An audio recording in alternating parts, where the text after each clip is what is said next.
से कि कितने जख्म दिए जिन्ना ने, उन जख्मों को मिटाना मुश्किल है। लाखों हिंदुओं के मस्तक का हिसाब भुलाना मुश्किल है कि विभाजन का दर्द हमारे दिलों में अभी भी जिंदा है और नेहरू जिन्ना की करनी से आज भी हम सर के माफ़ी मांगना पड़ेगा। नुपुर शर्मा को फांसी होनी चाहिए। इससे बात करने वाले लोगों से कहना चाहता हूँ कि ये नया भारत है, वो भारत और था जिसको लोग आंखें दिखा दिया करते। हमारा देश एकता का प्रतीक है। ऐसा माना जाता है कि यहाँ हिंदू, मुस्लिम, सिख, ईसाई सब आपस में भाई के बयान निकल रहे हैं, सामने आ रहे हैं जहरीली बयान। हमारे भारत में पाकिस्तान जिंदाबाद के नारे लगाने वाले लोग कौन है, पत्थर चलाने वाले लोग कौन है? देश इससे अनभिज्ञ नहीं। जिस कविता में मैंने बोला था कि अयोध्या में बनेगा राम मंदिर, ये तरासे गए पत्थरों के दीवार बोलते हैं, और कल जय श्री राम वो भी बोलेंगे जो आज खुद को बाबर की औलाद बोलते हैं। लगातार 10 दिन से एक ही बयान और एक ही विवाद देश और दुनिया में चर्चा का विषय बना हुआ है। वो बयान है नुपुर शर्मा का। तो नुपुर शर्मा पे बात करने के लिए हमारे साथ राष्ट्र कवि बाला बिहारी जी हैं। तो सबसे पहले हम चाहेंगे कि राष्ट्र कवि बाला बिहारी जी राष्ट्र के बारे में एक कविता सुना दे, उसके बाद हम नुपुर शर्मा पे बात करना चाहेंगे। सबसे पहले सिटी न्यूज बिहार के सभी दर्शकों को कवि बाला बिहारी सादर प्रणाम करता है। देखिए, राष्ट्रहित में तो कई सारी कविताएं हमारे यूट्यूब पर वायरल हुई हैं, जिसको लाखों करोड़ों लोगों ने देखा, अपना प्यार आशीर्वाद दुलार दिया। जिसमें से कविता की 4 पंक्तियां निवेदित करता हूं देशहित में कि मैं जवान दिलों के धड़कनों का ख्वाब लिखता हूं, मैं जालिमों का मक्कारों का सटीक जवाब लिखता हूं, और संविधान का लिबास छोड़कर जो करते हैं विश्वासघात, उन काले अंग्रेजों के लिए इनकलाब लिखता हूं। मैंने एक कविता लिखा था मोहम्मद अली जिन्ना पे, जो भारत विभाजन के मुख्य षड्यंत्रकारी थे, या यूँ कहे तो भारत विभाजन के दौरान 8 लाख से ज़्यादा हिंदुओं के हत्यारे थे।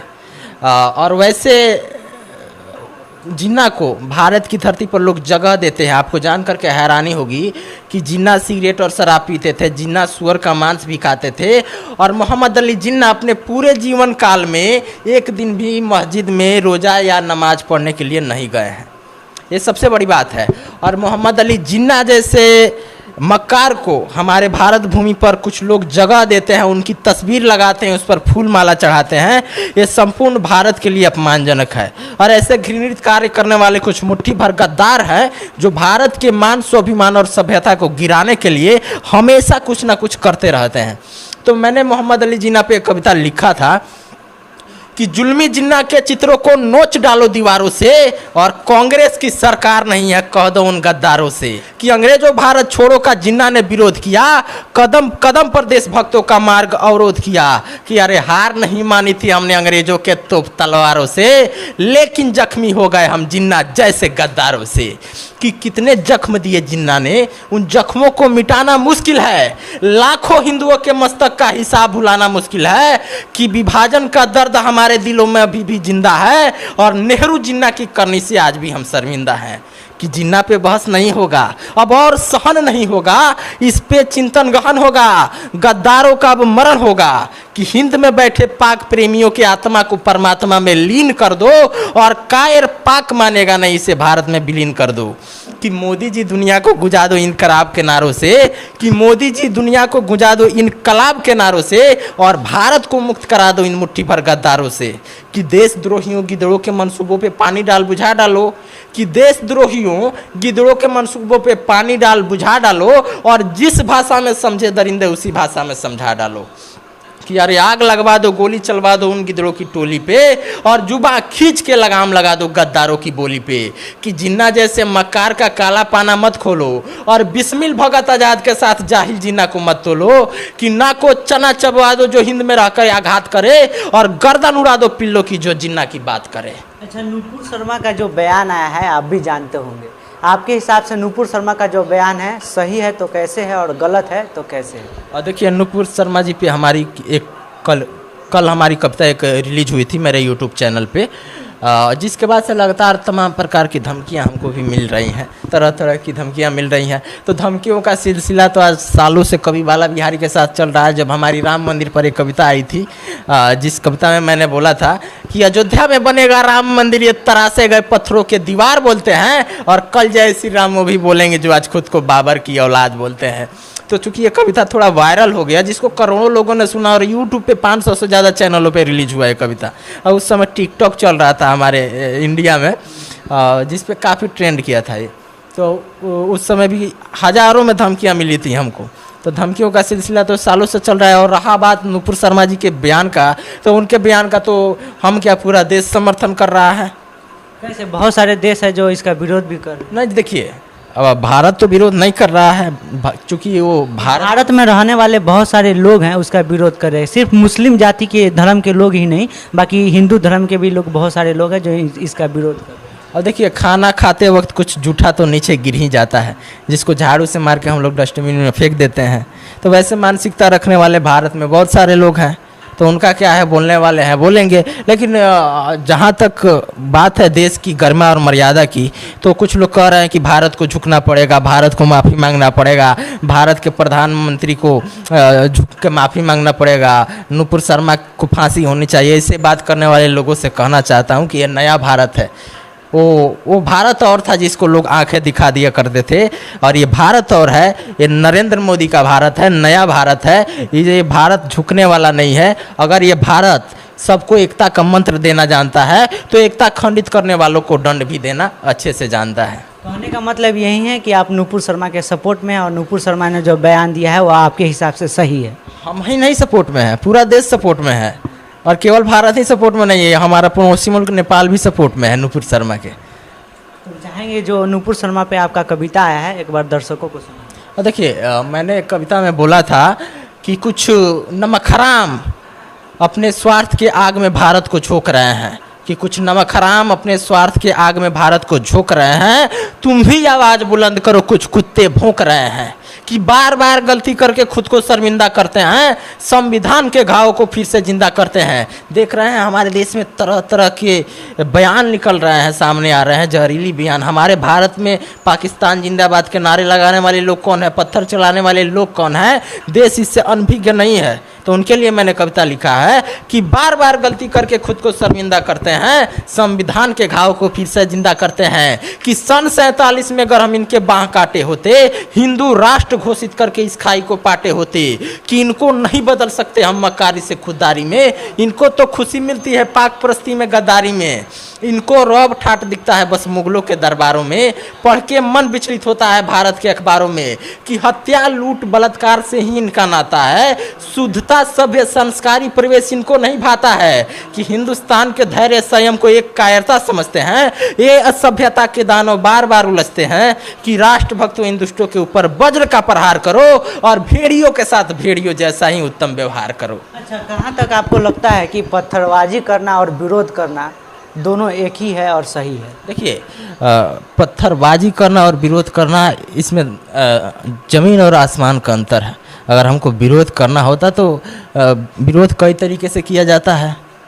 सोशल मीडिया पे भी लोग विरोध करते हैं, और विरोध करने का मतलब तो ये नहीं होता कि हम अपने ही देश को आग में जला दें, अपने ही लोगों को मारना काटना शुरू कर दें। इससे विरोध तो आपका जाहिर नहीं होगा। विरोध करने के लिए और भी हैं।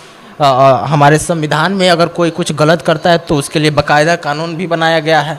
आप कानून का भी सहारा ले सकते हैं। तो विरोध का मतलब तो ये नहीं कि आप धमकाने लगे और हमारे भारत को जलाने का कार्य करेंगे।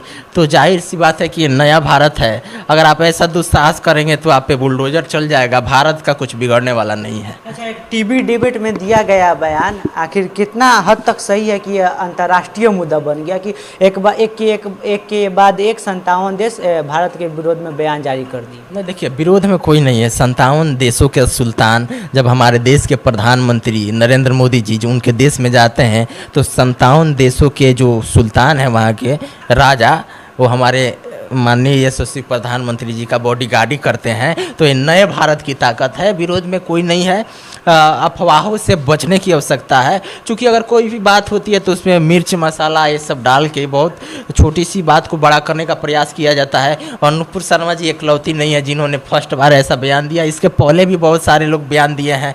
और हमारे देवी देवताओं को तो दिन प्रतिदिन लोग गाली देते हैं। अगर हिंदू ऐसे करने लगे तो फिर तो माहौल बिगड़ जाएगा, एकता खंडित हो जाएगा। लेकिन मतलब क्या है, कर रहे हैं करें, आप अपने धर्म के साथ हैं। समय बदलेगा, समय बदल रहा है, और आने वाला समय और दिशा दिख रही है कि किस तरफ जा रही है। ये नया भारत है।